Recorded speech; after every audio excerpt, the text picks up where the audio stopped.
Hello, everybody. Welcome into the Guilty as Charged YouTube channel. Here to do a live Q&A for you guys. Joining me are Matt Gay and the Popcorn Bandit. Matt Gay, did you have a great day yesterday? And how you doing, man? I did have a great day. I panicked and couldn't think of a nickname, so I went with our current running joke that I don't think anyone hears because it's at the end of our podcast. But stay tuned if you want. If you want to know the in joke, wait an hour and a half and you'll find out in each episode. Yeah, I love my guy, Mike Gay. Popcorn Bandit, how you doing, man? Doing pretty good. Pretty good. Those Sixers looking really good the other day, huh? Yeah. And the Heat suck at Heat culture. You guys are going nowhere. It's really weird. We'll talk some basketball and some other things before we get started and let some people trickle in here. But it is really weird that the Clippers went from not the Clippers. We'll talk about the Clippers in a second. The Heat went from the finals last year. They took the same roster and they're about to get swept by the Bucks. So it is a crazy turnaround. And I didn't think that they would beat the Bucks, but I figured that they would at least win a game or two and make it interesting. Yeah. Bubble flukes. What can you say? Oh my gosh. Tyler, have you been able to watch any of the NBA playoffs recently? No, I just get to look at the score as it goes, and of course, I knew after the game one against the Suns that the Lakers would come back and have at least some fight. I don't know if they'll win this series, but currently the momentum is on their side, and I get to I get to watch Chase. Is it Bendel or Bechtel? His name on Twitter. Yeah. Go from like really high about loving the Suns to they deserve to lose. They suck. Oh my gosh, this is terrible. So sorry, Chase. You're the one who's giving me the play-by-plays. Well, it has been obviously, Chris Paul has been hurt for those who don't know. And so that's kind of been a big blow to their hopes. But I think it's just the NBA, like it's tough for these young teams to figure it out in the first year and know how to win in the playoffs. And that really is the biggest thing that the Suns are facing, is because as soon as the going gets tough, so to speak, the Lakers clamp down and they go on these runs and they just stomp out any Suns momentum. And we saw that last night and we saw that a couple nights ago. So, Alex, have any of your picks to maybe make the conference finals or finals changed recently since you've been watching these past few games? No, I don't. Nothing. Well, I mean, the Clippers is surprising just how bad they are. But I didn't think this would be a potential sweep. But I think I said Clippers in 6, so that's not aging well. No. But other than that, I think all my other first round picks are right so far, but we'll see with the Knicks Hawks one, because I think that one is going to go 7. And I had Knicks in 6, so but that's looking like it's going to go all the way. Yeah, the Clippers, it's just wild to watch their implosion. But I picked them in 6, and it looks like the Mavericks are going to win in 4 or 5. So. All right, so we'll stop talking basketball. This is a football channel, and we'll bring it back to the Q&A today. And so we have a few Patreon questions, and then we'll open it up to the chat like always, and hopefully have some fun today. So we lost Tyler. We'll see if Tyler comes back in a second, but.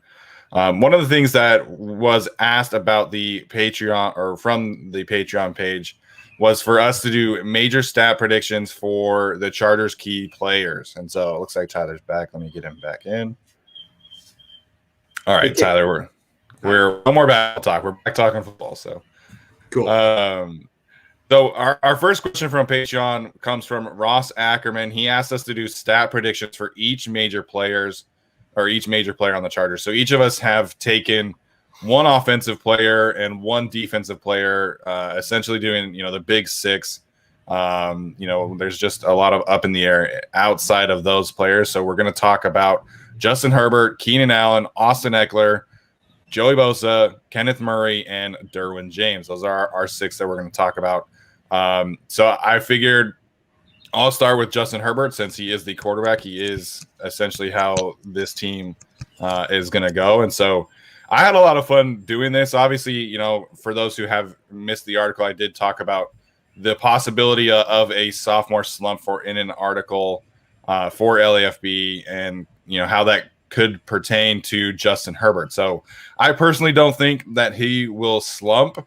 Obviously, I think that kind of depends on how you define the word, but just kind of watching film over the last couple days and looking at recent history of quarterbacks, I think the thing that is probably going to happen is that Herbert will see a slight decrease in yards, an increase in touchdowns, and an increase in completion percentage. Essentially, I think the Chargers are going to focus on efficiency. And so obviously we don't know with 100% certainty how the Chargers offense is going to pan out. But the one thing that I noticed from the other systems, that are heavily based in the Kyle Shanahan system is that they don't really throw the football as much as we saw last year. So Justin Herbert last year had 595 attempts in 15 games. I think that 595 is going to stay the same this year, but across 17 games. So essentially, he's going to have about 3 or 4 fewer pass attempts a game, which is going to add up to 595. I think he's going to raise his completion percentage from around 67 to 75, 76, and so he'll have around 460 completions. And like I said, I do think we'll see a little bit of a decrease in yards per game. Last year, he ended up with 289 yards per game. I think we'll see that be around 275. And that will essentially put him around 4,700 yards on the season, which would be an awesome outcome for him. And then, like I mentioned, I do think that the touchdowns will go up with the increase of playmakers around him. We kind of talked about this. You have Donald Parham, Jared Cook, Mike Williams. You have so many red zone options. Austin Ekeler will be back, and the better offensive line should give him more opportunities in the red zone, which should lead to more touchdowns. So last season, he ended up averaging 2.06 passing touchdowns per game. I think that's going to be around 2.25, which will equate to 38 touchdowns on the season. Like I said, I think he will be more efficient as a passer and throw fewer interceptions per game. I think he'll throw about 8 or 9 on the season, which would be fantastic. And then I'm really curious about this one. I don't know how strongly I feel about this, but I think the Chargers will add more to his plate as a runner. I think, the Shanahan system is so heavily based in this wide zone bootleg kind of attack. So last year he had right around 4 carries a game.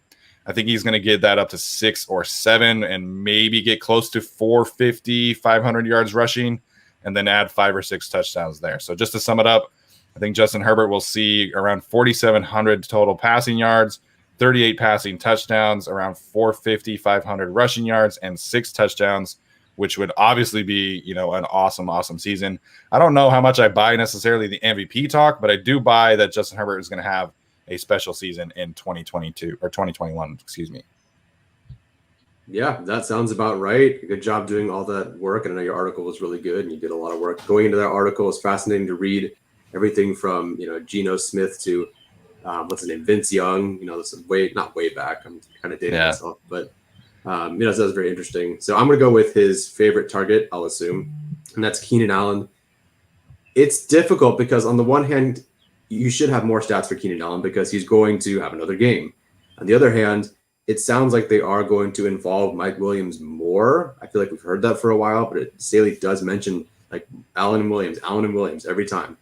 In theory, Joe Reed should get more touches, and they drafted Palmer. So, and Ekeler's going to be healthy, hopefully, for the entire season. So if everybody's healthy, on the one hand, he should have more games, possibly more targets. Not more targets, but I don't know. I think it's going to just average itself out. More playing time because of another game, but more playmakers take things away from him.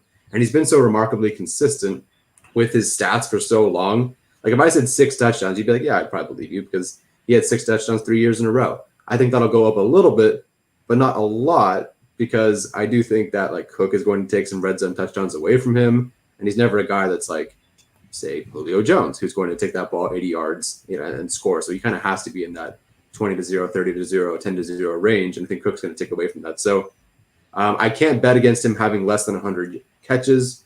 So I'll go 110 catches, 1,100 yards, 7 receiving touchdowns, and 1 rushing touchdown, because I think it'll happen.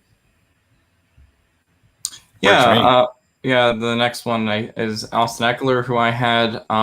His production and stats are kind of interesting just because my first thought was just to go, oh, well, he played 10 games last year, and so just basically do a 1.7 multiplier. That was sort of my initial thought. But I do think their kind of running back room is interesting. Will Joshua Kelly have more of a role? Does Justin Jackson get hurt or something like that? I think those are kind of variables in place. And then, we talk about kind of having a goal line back. Does Roundtree sort of, snag some of those touchdowns from him? It kind of wouldn't surprise me, even if it's only, say, 2 or 3. So, factors like that, I think, also affect his potential stat line. So I kind of went with around 900 rushing yards. I think I'll have about that many. And then I think you probably are in the vicinity of 7 or 8 touchdowns. I do think he'll have that many just being back a full season. And, he's such a weapon in the red zone. Just having him on the field is so important because the defense has to worry about all of these other targets now. And I'll say that he has about close to the same, but slightly more receiving yards than he does rushing yards. So I'm going to say about 920 receiving yards as well. In terms of total receptions, he did have 54 last year. So I think you could say that he'll have definitely an increase. So I would say he has about 64 receptions this year. Yeah, I'm glad that you chose Austin Ekeler because I think, when I was kind of researching, whether or not Justin Herbert would experience a sophomore slump, I think the one thing that I was able to find about quarterbacks who did experience a sophomore slump is that it was usually, kind of stemming from them being injured, like RG3 tore his ACL in the playoff game as a rookie and clearly was not himself the next season. Or it was injuries to others around him. And so, like Dak Prescott is kind of the poster boy for, rookie of the year who, regressed in year 2. And a lot of that is because Ezekiel Elliott missed 8 games that year. And Tyron Smith missed, I think, 7 games that year. And so a lot of people have kind of talked about, the additions that the Chargers have made, and rightfully so. But I think Austin Ekeler coming back and being healthy is just as big of an addition for Justin Herbert as anything else, going forward this season. For sure. And I just think he's so crucial as not just somebody that's going to be a big receiver and runner, which he will be, but just having him on the field, because you could just tell that defenses last year, whether it was Justin Jackson or Joshua Kelly, just didn't respect that as much as they did Ekeler. Yeah, 100%. So we'll move on to the defensive players. Let's start with Joey Bosa. I can't remember which one of you two chose Joey Bosa. I have Derwin James. So, Alex, we'll go right back to you for Joey Bosa stat predictions. Yeah, Bosa is also interesting because he obviously missed a lot of time last year due to the concussions coming out of games. Ultimately started 10 games, played 12. So, I think it's going to be a better year for him, but that's kind of assuming health. And I can't really, we're kind of calculating these on a 17-game schedule. So, I guess statistically, I would probably say that Bosa likely miss 1 or 2 games. I just think that based on the fact that his issue is specifically concussions, I don't think that he'll play all 17, but I do think he will play more games than he did last year, obviously. So the other thing to consider is Brandon Staley, just because, he gets compared to kind of the Aaron Donald role this defense, a lot. So, looking back at Aaron Donald's previous seasons prior to Staley, he did have that 20.5 sack season. Then you had a 13.5 and a 12.5. So even though Aaron Donald's numbers have kind of gone down, that's specifically because other people, were getting more production with the Rams, The breakout of Leonard Floyd, obviously, last year. So I don't think it would be crazy for Joey Bosa's sack numbers on a 17-game basis to be slightly down from where they are due to the injury concerns and also due to the fact that, if Bosa is double covered, that's going to get other guys sacks. That's sort of what Staley's scheme has been a little bit. So I sort of went with 11 sacks, not quite his career high of 12.5, but up from last year, about 50 tackles, 15 tackles for loss. And yeah, so that was kind of my stat line and thinking when it came to Joey Bosa. I like it. I will take the over, and I think that he will get closer to 20 than he will 10, in my opinion. I hope so. I mean, yeah, I would definitely hope so. Obviously, the injuries come into play, but I mean, this is the year. This is the year. And one of the ways that Staley was able to get Aaron Donald those one-on-ones is taking Floyd and Donald on one side and having a linebacker behind them and just going 3-on-3 versus the center, right to guard and right tackle. And so one blitzing linebacker you could use is Kenneth Murray. There's my transition. I tried. I think that he might. Now, I don't think he'll play like outside linebacker or anything. It's possible to move him there on occasion, just kind of to come off the edge. But I do think he'll actually go a little bit lower in tackles. I think he might have a slight reduction, assuming he stays healthy, because I think he'll play fewer snaps than Tranquil if Tranquil ends up being that sole inside linebacker on more downs. Yeah. Whereas, like, I don't know if on third, like, not that Murray's bad in coverage. He was better than Patrick Queen, but like if they have to put one guy on the field, it's one linebacker, it's Tranquil. So I don't know if he's going to have those tackles, and some of those tackles he had were in coverage. And so I think he will go down a little bit. The hardest part was figuring out what to do as a pass rusher for him. Micah Kaiser and Troy Reeder rushed the passer for the Rams last season, and they're obviously, in my opinion, inferior talents, but they did have higher pass rush win rates at 14.9 and 22.7. Murray's was 11.8. But I do think Murray's tackles are going to go down. I think his pass rush win rate is going to go up just because he has a better coach. But then again, like, I know it's tough because Kaiser and Reeder, their rush percentage wasn't very high either at 13.7 and 9.8. And Murray was only 6.1. So I don't think there's going to be like an insane jump for him. It's not like he's going to go from 6.1 to like 25 because Kaiser and Reeder weren't exactly rushing that much either. But then again, Kaiser and Reeder aren't Murray. So I do think that he will have, I'll say, an even number, 100 tackles, 15 pressures, and 2 sacks, which will double his pass rush stats from last season. Hopefully he gets twice as many pass rush reps there. Yeah. But the big thing, and I believe Luke Kuechly was talking about this with Daniel Jeremiah, is tackles for loss. And while I don't think he'll reach, so last year White and Smith led the league with 18. I don't think he'll reach that. But I think I'll give him 8. I believe he had like 2 in the Patriots game. I don't know how many he had total, but I'll give him 8. So 100 tackles, 15 pressures, 2 sacks, 8 tackles for loss. It sounds like the same kind of year, but I think he'll be a little bit more efficient, more plays in the backfield, which is a good step for him.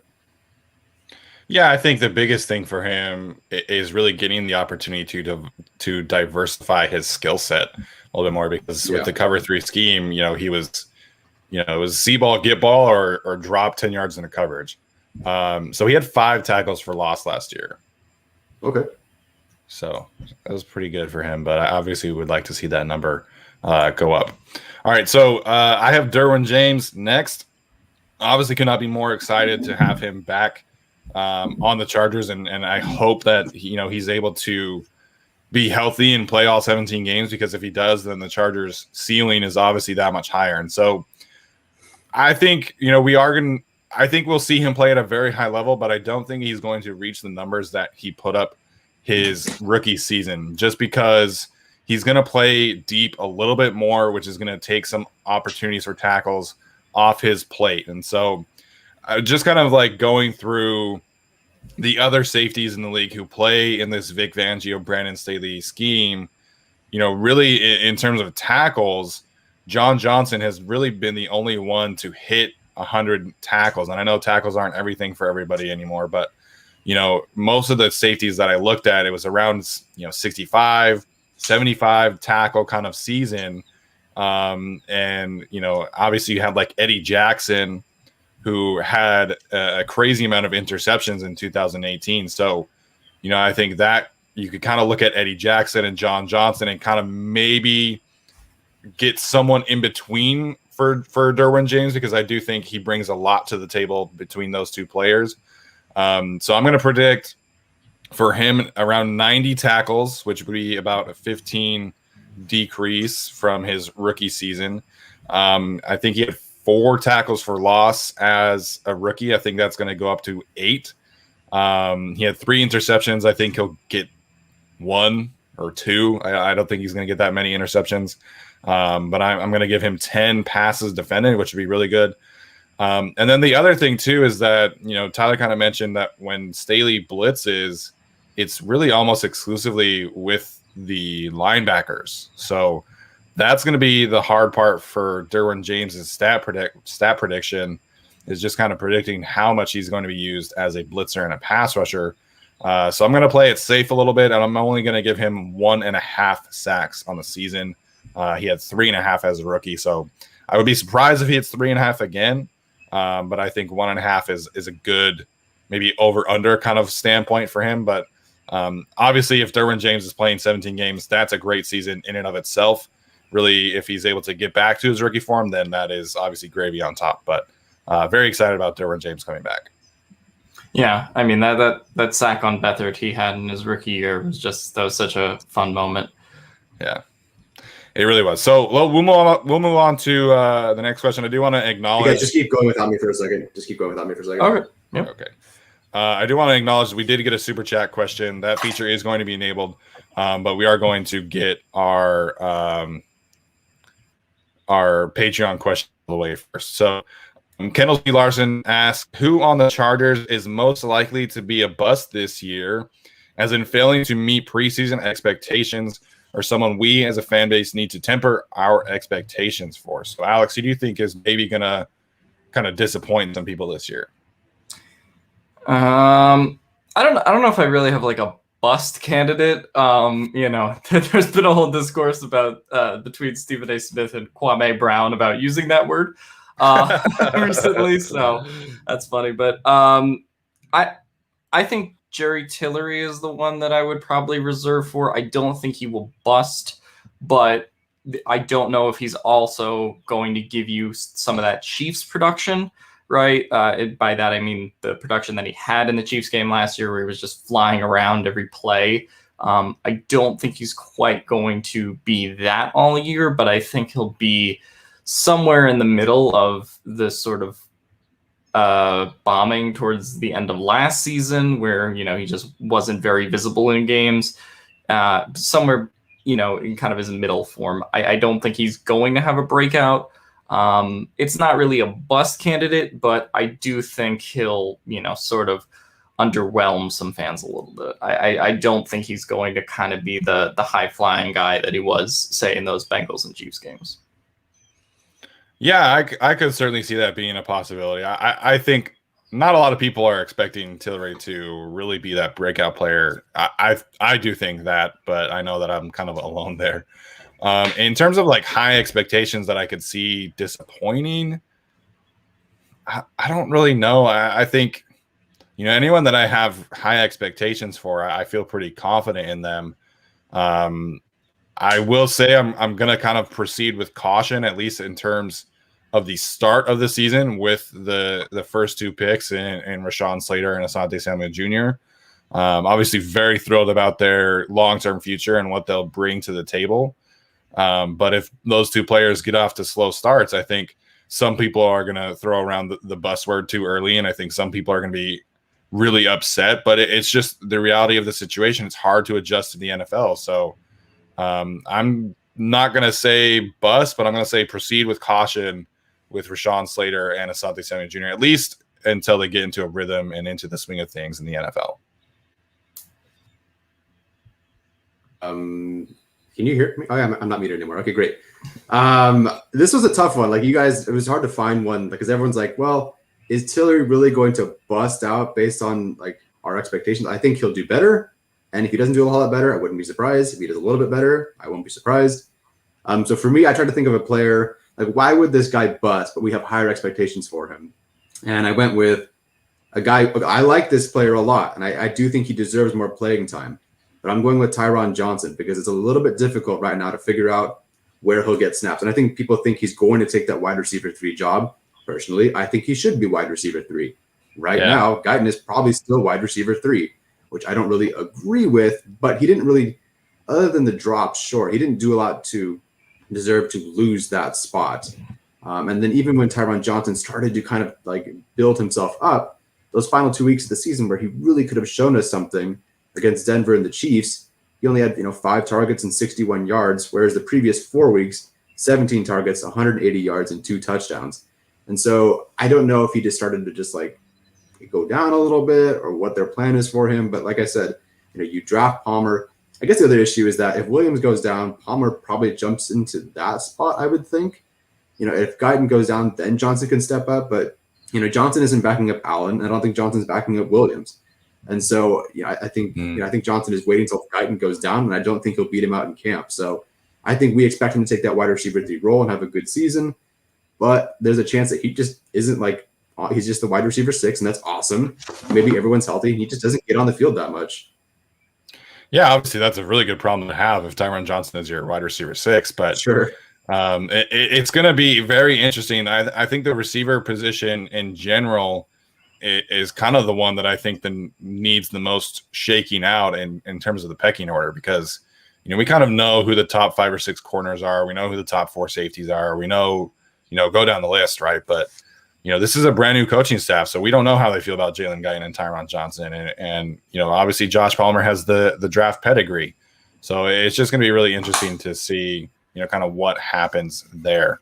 All right, next question from Riley Williams. He asks, barring injury, what are the strongest and weakest position groups on the Chargers? So everyone stays healthy.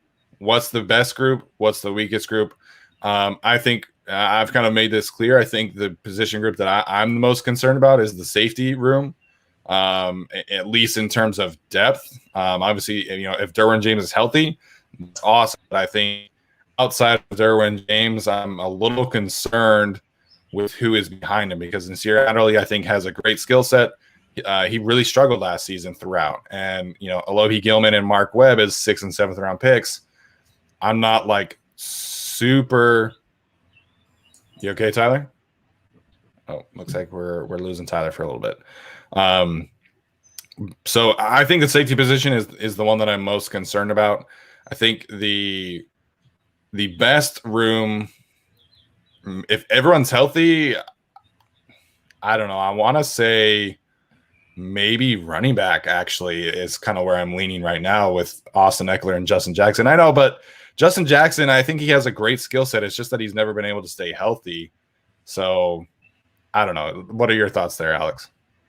I could go safety, but to not parrot your point and go a little bit different, I might go edge is sort of where I'm a little bit concerned, just because like if Chris Rumph has to play significant snaps at some point, I'm not too confident in that yet, although I do think he'll eventually kind of be, have a good career. I just don't know if year 1 is going to be a breakout for him. I think that's more of a year 2, year 3 thing. And then you talk about some of the edge guys they lost, right? Rochelle is not by any means like a huge loss, but it's like he was a guy that could come in and play some snaps, and they did get Kyler Fackrell, but that's sort of a little bit TBD as of now. So I would say the depth of that concerns me a little bit.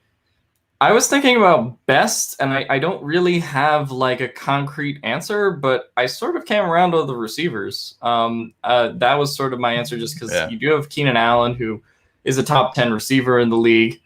Kevin says Egg Boulay is listening to me. He can listen to me and play special teams. But yeah, so I mean, Keenan is obviously a top 10 receiver. Mike Williams, we could sort of debate it, but I do think he's top 35 receiver in the league, top 40. And then you do have guys like Johnson and Guyton, who Guyton, despite his drop problems, is still an incredibly fast kind of burner guy.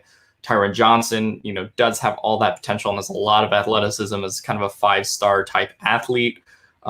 So to me, like, I just look at that receiver room, and then you talk about adding Josh Palmer and some of the guys they've added, and you still have KJ Hill and Joe Reed, which those are 2 wild cards. I think that's actually a deeper room than it's been in recent years, where it's like, maybe since kind of the Tyrell Williams like sort of era, I think it was a little deeper then. But then on that team, you had Travis Benjamin, who was sort of Guyton before Guyton. So yeah, I would say wide receiver is kind of deep, just because you do have 2 top 35, top 40 guys, and there's not like a ton of teams that can say that. I would say about probably like half the league can. So I would say wide receiver. I think you could also make an argument for the linebacker position being, the best on the team, because I think if everyone's healthy, right, if you've got Drew Tranquil, Kenneth Murray, Kaiser White, that's a really good linebacker trio, and then obviously Nick Neiman behind them. So I think linebacker could definitely, have an argument there. So it looks like we're not going to bring Tyler back today. He's had a little family emergency, so it's just going to be me and Alex going forward.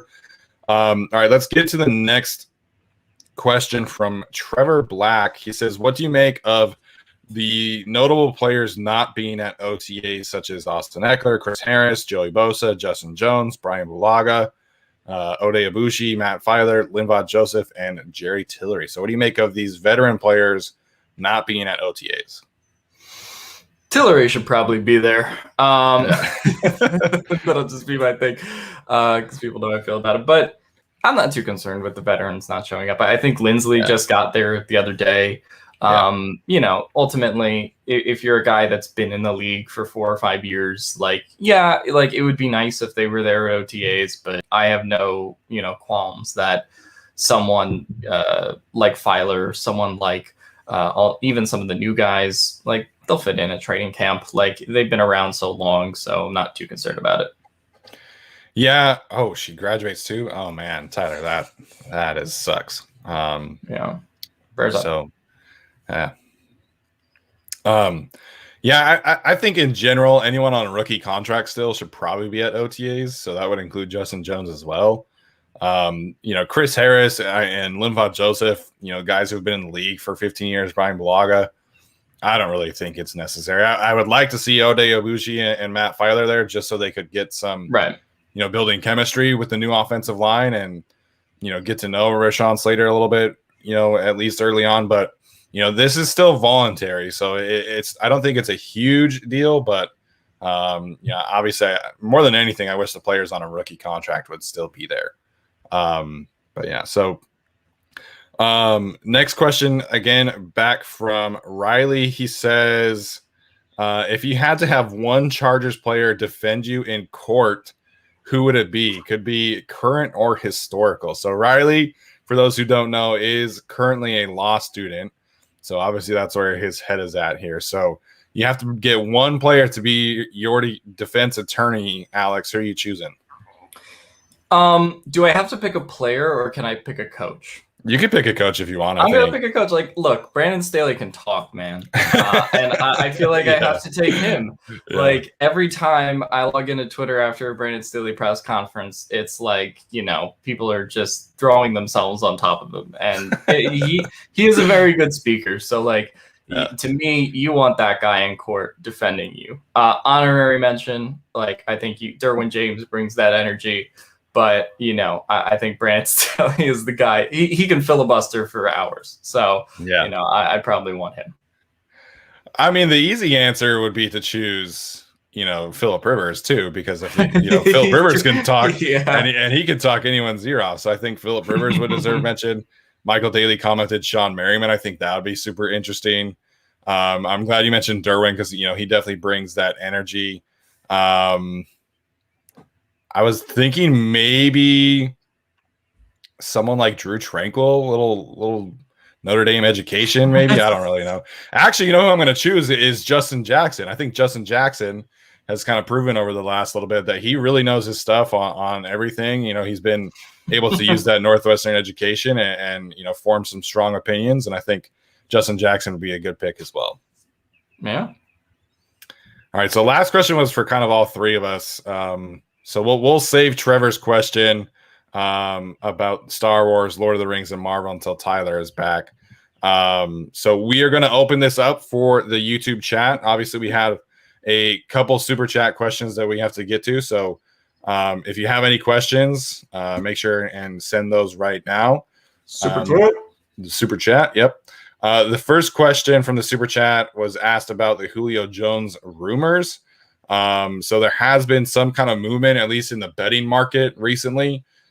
We recorded our last episode on Wednesday, and that we were kind of reacting to Jeff Darlington saying that the Falcons might be looking at like a second round pick at best. And then the next day, Diana Rossini said that they had several offers, which could definitely be a smokescreen, including a future first round pick. So that's kind of the update. The Rams have somehow worked their way into being a top 3 team in terms of odds. So Alex, I know we've kind of covered this a lot, but do you have any updated thoughts on Julio Jones and maybe where he lands? And obviously, do you think the Chargers could get him still? I think they still could. I feel like the overwhelming favorite has to kind of be the Patriots. They've been near the top of the odds. And I think when you're talking about like the picks, if you're talking about the team that's ready to go all out for it now, I don't know if that team is the Patriots, but Bill Belichick's not getting any younger. And I feel like at some point, be it the Julio Jones trade or a move that comes within the next couple of years, I feel like he kind of will pull the trigger. You also talk about someone like Bill Belichick, who doesn't have the greatest draft history, and he just got his quarterback. So, at that point, it's just like, I don't know if first round picks are as valuable to him as they might be to other people. I'd love to have Julio Jones on the Chargers. I will go to Tom Telesco's house and tell him to give up the first round pick. But ultimately, I do think it'll be a team like the Patriots. I know the Titans are kind of a long shot now. But I would say if I had to bet money on it, probably the Pats or Ravens. Yeah, it certainly seems like it's trending towards being the Patriots because, when I heard from Diana Rossini that someone had offered a first round pick, my instant thought was that it was the Patriots because, like you mentioned, the Patriots clearly are trying to go all in on the next few years. They spent more money than anyone. They still have a ton of cap space. I know that Julio doesn't have a no trade clause, so he's not like controlling where he goes per se. Right. But I just don't understand why he would want to go there because, maybe you get one season of Cam Newton, but then next year is Mac Jones. So it's like, do you really want to go through a young quarterback and if your goal is to win and still produce, I don't know if New England is the best fit for him. So it certainly seems like it's trending in that direction. It seems like the Patriots are going to be the team to, go the desperation play and give them that first round pick. But we'll have to see. The Rams being that high on the odds makes no sense to me because they don't have any picks. They don't have any salary space. They have like, I think $6 million in cap space right now. And I don't think they've signed any of their rookies. So I don't understand how that's even a possibility at all. They would have to ship out some other salary elsewhere or get really creative with, restructuring. But I'm not going to rule the Chargers completely out until it's done. Like I've said from the start, I've never felt like the Chargers were the team that were going to be able to land him. But it does look like it's trending towards the Patriots. Tutu Atwell in a third. Yeah, that's the thing. I wouldn't count the Chargers completely out either. I think their odds are like plus. They have like 7th or 8th best or whatever it is. But the only reason I wouldn't count them completely out is because Brandon Staley, they have been making more aggressive moves. And you do have that Mike Williams situation, which is he's playing on the 5th-year option, and they don't seem likely to re-sign him to an extension. So that's the only reason I would say it's not impossible. But yeah, I definitely think it's leaning towards the Pats, unfortunately. And Arjun kind of made this point that it does seem like this is Brandon Staley's team. He's kind of been the ones making all these decisions, at least on paper. And so, he comes from the Bears and from the Rams and the Broncos, frankly, and all 3 of those teams have been willing to trade picks for players. And so you look at what the Bears did for Khalil Mack and other players, and the Broncos traded for AJ Bouye, and obviously the Rams have traded their entire draft selection for Jalen Ramsey and Matt Stafford. So it is going to be interesting to see if that has any influence there. All right, Kevin Kernick asked a really good question, which we've kind of hinted at, but we haven't really dove into this. He said the key to Staley's defense last year was the front 3 being able to control the line of scrimmage and 2-gap. What are we thinking about our D-line making this change? So obviously the Rams last year, they had Michael Brockers, Aaron Donald, Morgan Fox. They had a good defensive line trio, obviously with Aaron Donald and Michael Brockers. That's probably a top 3 or 4 duo in terms of defensive tackles in the league. The Chargers do not have those kind of players. They have Jerry Tillery, Linval Joseph, Justin Jones, who Alex is a big fan of, and then they've signed Christian Covington. They have Braden Fajoko. So, Alex, what do you make of the Chargers defensive line, specifically the interior guys, being able to control the line of scrimmage this year? I think where the difference will really be made is the run game. Like that, one way or the other. I sort of think that's how it has to be decided. If their run defense is good, and say Justin Jones and Linval Joseph are able to play sort of at their higher levels, and they are able to play all 16 games, I think that defensive line is going to be pretty good. Yeah. If Justin Jones is injured, and then Linval maybe shows some signs of age, that's where I think I get a little bit worried about them holding position. So I don't have too much concern about them holding the line of scrimmage when it comes to pass rush, but I do have a lot of concerns when it comes to the run, especially when you're looking at all the teams they have to play. And Kevin mentions in the chat, Cleveland, Baltimore, Minnesota, right? Like all of those great teams with great running backs, teams with great lines. That's really what kind of will determine it. And I think it's particularly run defense that'll make it one way or the other. Yeah, I mean, that's a great call by Kevin pointing that out, specifically Cleveland, which we kind of talked about in 2 episodes ago. They've got the best running back duo in the league. So, and a great offensive line. I think when it comes to defensive tackle expectations for this group, I think they could be a good to above average unit if everybody's healthy. I don't think that they have a true horse to make them a great defensive tackle group. Obviously, I think if Jerry Tillery is able to take a leap, and same with Justin Jones, then they'll be fine. But we kind of saw last year when Justin Jones was out that the run defense really struggled to kind of set the line of scrimmage. I think that's the biggest thing. The biggest room for improvement for Tillery is against the run. And, I think he's going to take a leap forward in his pass rush ability and statistics this year. But he needs to get stronger, which, someone posted a picture of him working out yesterday. It looks like he has gotten physically stronger, but, a lot of that comes with just, frankly, effort as well and being consistent on a play-to-play basis, which we haven't really seen from him yet. Yeah, all about consistency for sure. All right, so we'll get to some other questions here. We've got about 10 more minutes, and then we'll wrap it up. Let's see.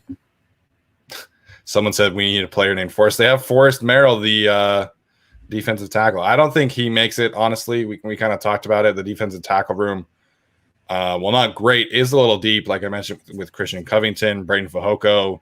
I'm more inclined to think I forget his name, but the defensive tackle from Louisville, who's a little bit more longer, more athletic. Goldwire, yeah, thank you. I think he's the undrafted free agent tackle that kind of makes it. But maybe Forrest Merrill sticks on the practice squad. I don't know. Yeah, it also depends on kind of Fajoko. Like, is he still a practice squad player? Does he kind of get elevated to the roster? I think that could make some breaks as well. So Mateo Mendez asked, where do we think Melvin Ingram will land? I think a lot of people were kind of holding out hope that the Chargers would be able to bring him back. Tom Telesco pretty firmly shut that door yesterday in his live Q&A with Matt Money Smith.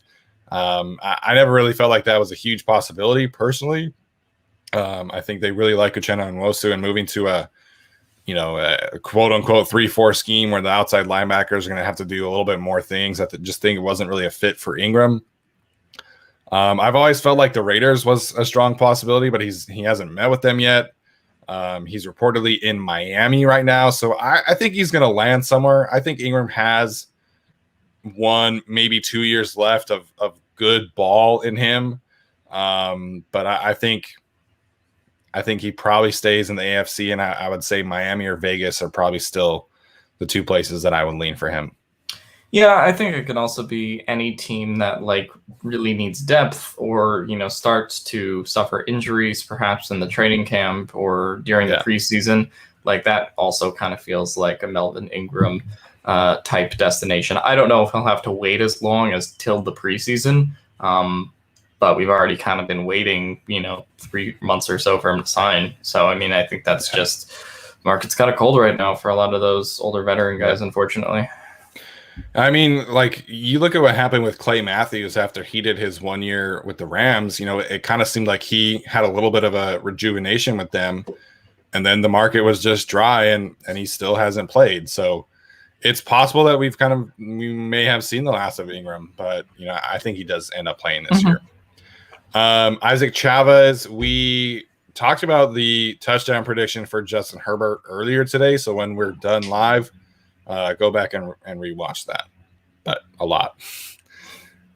Let's see. Again, if you have any more questions, make sure and yes. Kareem C, why do you guys think we always collapse against the Patriots? Feels like we've been cursed since the 06 divisional game loss.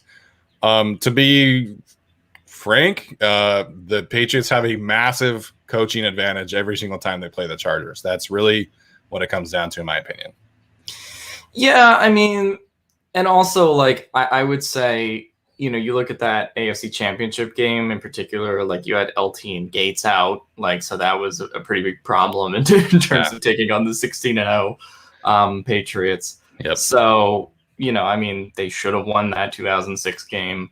But ever since then, it's like these Chargers haven't been the same as those Chargers, right? Like those mid-2000s kind of teams. Yeah. So I would kind of say that it's just been, like Steven said, obviously Bill Belichick is a better coach than Mike McCoy and Anthony Lynn and, everyone who's kind of come through those doors to some extent. But I also do think it's just been like they're really talented where it's really important. And so they always have a pretty good offensive line. They always have not the best receivers, but receivers that get the job done, those gritty guys. And they also have a really great defense with guys like Gilmore. So like they're really, and also special teams has been sound for them. So I would just say, it's really, they're just a really, well-coached team, like Steven said, but also, I don't know. Like the last couple times they've lost to the Patriots, obviously last year was the 45-0 game. Those Chargers were always like, that was just the collapsing point for what had already been a bad season. So it's like, I don't know if I put a lot of stock into that one. And then the playoff game, that was a really thin roster, right? You talk about the offensive line, but not just that. It was also, they had to play like a bunch of safeties because all their linebackers were hurt. Like, that was the issue with that game too. I wish they could have done better in that particular playoff game, but it's just like every time they come against the Patriots, it's always the team is imploding or they're hurt. So that's kind of sucks. That was a good point. So Hank Moss asked about Ode Abushi. He says, if he doesn't live up to expectations, who's the ideal replacement? So listen, I think Ode Abushi is a fine player. I think he's going to be a stabling presence for this team, but he's a journeyman. Like he's been around the league. So I don't think anyone should be having, super high expectations for Ode this year. I think if he's solid, that's great. That's what the Chargers need. In terms of a long-term replacement, I think they drafted him this year. It's Brendan Hymus, in my opinion. I think Hymus is going to be able to step in, learn from this veteran group, and then next year be able to either challenge for the right tackle spot after they cut Brian Bulaga or, take over at guard. So I think Brendan Hymus is that long-term replacement potentially for Ode Abushi. Yeah, I mean, and they could also kind of move things around, right? So potentially next year, if you do cut Bulaga, then maybe you put Filer out at right tackle potentially, and then perhaps you move Hymas in at guard, or you go through the draft and free agency again. But like, I don't think they would go with a particularly big money guy. I think it would either be kind of a rookie, someone they already have that's been in the system, or it would kind of be, borderline free agent type of replacement, like Ode is, Yeah, they could certainly do that same kind of approach. And, they Kevin, they paid Ibushi $250K. Yeah, the Chargers did acknowledge that they want him competing for a job. He's not going to be handed it as soon as he comes in. So maybe it is possible that Hymus does take that position. I don't know, but I think we're kind of seeing a renaissance in terms of offensive line play. It seems like every single group these days is a deep group in the draft. And so that's another option for them. They target maybe if everything goes well and they're picking in the 20s, maybe they target a guard in the draft instead of, something else. Michael, we will definitely know we'll let you know when we hear about Tyler's sister. Definitely going to keep an eye on that one.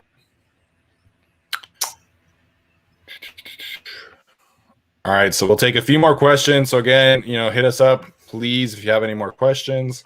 Kevin pointed out, Gronk blocking Kyle Emmanuel, who was playing off the ball like linebacker instead of kind of that pass rusher role. That was not fun. And that's the other thing is that Belichick has always been so good at exploiting the biggest weaknesses of opposing teams.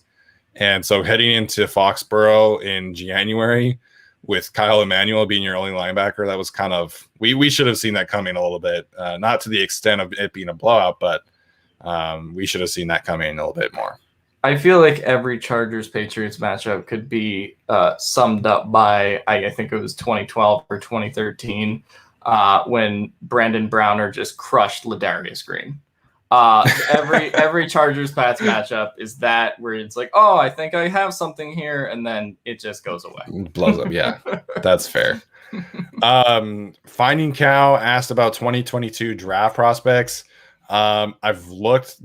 I've dabbled in some quarterback play so far, but I'm not gonna look at draft prospect film extensively until probably about December. That's just college football film is tough to watch, you guys. I don't think everyone really understands. I spent 1 week watching Nebraska film, studying Brendan Hymus, and I wanted to poke my eyes out at how bad it was. Yeah, I mean, I kind of want to let the season play out first, and then hopefully we have a little bit of a lower draft pick next year, so there's not as much pressure on it, and we can just kind of go from there. I mean, we'll definitely be scouting as we kind of see it next year. Yeah. Depending on how the Chargers finish this year, maybe a little bit more, maybe a little bit less. But yeah, I definitely 2022 is. I don't personally think it's as great as a class as this one is, but it is also going to be the first class post-pandemic, so I think that's the most interesting thing. I like looking at wide receivers and cornerbacks, and I hate all the wide receivers in 2022 so far. So I'm waiting for some to change my mind. Hopefully Justin Ross can stay healthy. Please, we need you to be wide receiver one. Yeah. Well, I love Chris Olave, man. But I think like my process this year was, obviously with the opt-outs, it was a little bit different. So I watched all the opt-outs like early in the fall and then really dove into everybody else after that. And so I think this year I'll probably dive into, like the presumed top guys. Like I'll watch Kayvon Thibodeau and some of the quarterbacks and stuff, early on, and then really dive into people starting in January, February, and March. So yeah, like Michael Daly points out, there will be more tape, and frankly, there's going to be a lot more players, which is something that a lot of analysts are talking about. Is that you'll get, you'll have somebody fall to the 5th, 6th round, and you'll really like those players. Which it was a little interesting hearing Tom Telesco talk about Mark Webb in that regard, as somebody they had a starter grade on, and they got him in the 7th round. So that could be the case again next year. I sort of think the interesting thing is, I don't know if this will have a long-term effect, but I think the pandemic may have pushed guys who would have been in last year's draft into this year's draft. And I think you may see, just because spots are getting taken up, the same thing happen a little bit in the kind of 2023 movement, right? So I could see that kind of being a thing of just, a guy who was going to be drafted this year, now that all of, some guys basically deferred to next year, I think, some guys could move out for sure. Yeah. All right. Well, we'll wrap it up with this one. Kareem asked, AJ Smith or Tom Telesco? I think this is a tough question because obviously neither one really led the Chargers to, postseason success. The end of AJ Smith's tenure really kind of soured things for me. So I'm going to go Tom Telesco simply for the fact that he was less dramatic and has been less dramatic than AJ Smith was. Yeah, this is kind of an interesting one just because I think AJ Smith is, he was kind of the more exciting one way or another. Tom Telesco, I think you generally know how he's going to play things. He is a little less exciting in that aspect, but he's also capable of putting a good football team together. I guess I'll pick Telesco. I don't know, but I don't know. It's kind of showing itself in the Julio thing. I think Telesco can draft some really great talent, but also does get a little gun shy of points. So we'll see how that progresses in the next few years as they become a contender type team. Yeah, absolutely. I think there are fair criticisms of both, and I think Tom Telesco is a fine GM. I think he's top 12 to 18 GM in the league, but I just wish that every once in a while we'd see him be a little bit more aggressive. Chris, before we wrap up here, thank you for the super chat. We are all three of us Chargers fans.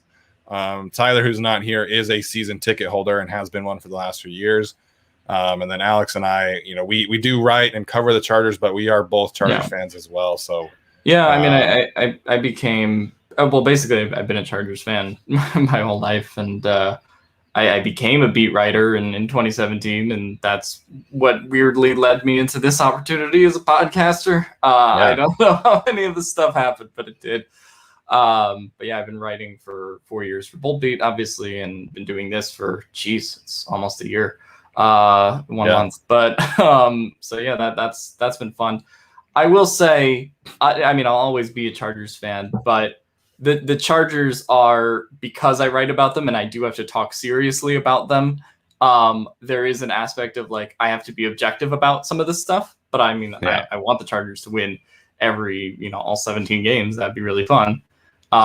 So there is just that versus the Eagles. I can just be like, Jalen Hurts is going to get you guys, even though I don't really 100% believe that at all.